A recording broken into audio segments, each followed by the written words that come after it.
Hi friends, সবাই কেমন আছো? ভালো আছো তো? দেখো রাত্রি কটায় আমি উঠেছিলাম 2টোর সময়, কিন্তু আমি পরে তোমাদের টাইমটা দেখালাম। উঠে ঘরদোর একটু পোছাপুছি করে নিচ্ছিলাম, বাসি ঘরদোর তো। আর আজ ছিল নবরাত্রির পুজো। আমি তো 1 সপ্তাহ ধরে 10 দিন ধরে নিয়মটা পালন করছিলাম, তাই একটু ছোটোখাটো করে আমি ঘরে পুজোটা করলাম। আর বড় পুজোটা হয় আমার শ্বশুর বাড়িতে, তাই কিছু কারণে ওখানে যেতে পারিনি, তাই আমি ঘরেতেই পুজোটা করছিলাম।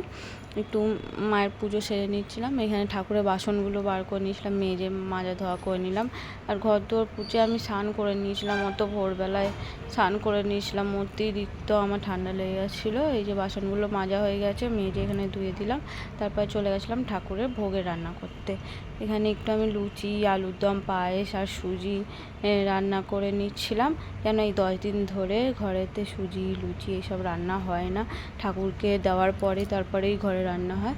তারপর আবার স্নান করে আমি চলে এলাম পুজো করতে। আজ আমি 3বার স্নান করেছি, আমার মাথা এখনও অনেক যন্ত্রণা করছে।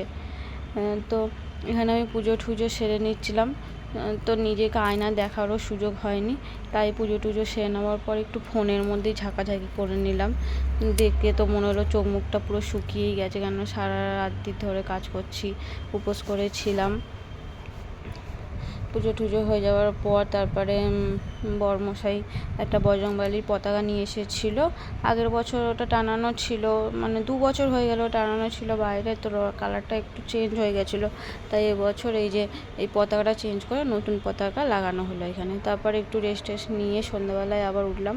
উঠে একটা পার্সেল এসেছিলো মিশো থেকে, একটা হার এসেছিলো। দেখো তোমরা হারটা কীরম লাগে, সবাই কমেন্টে জানাবে হারটা কীরম লাগলো।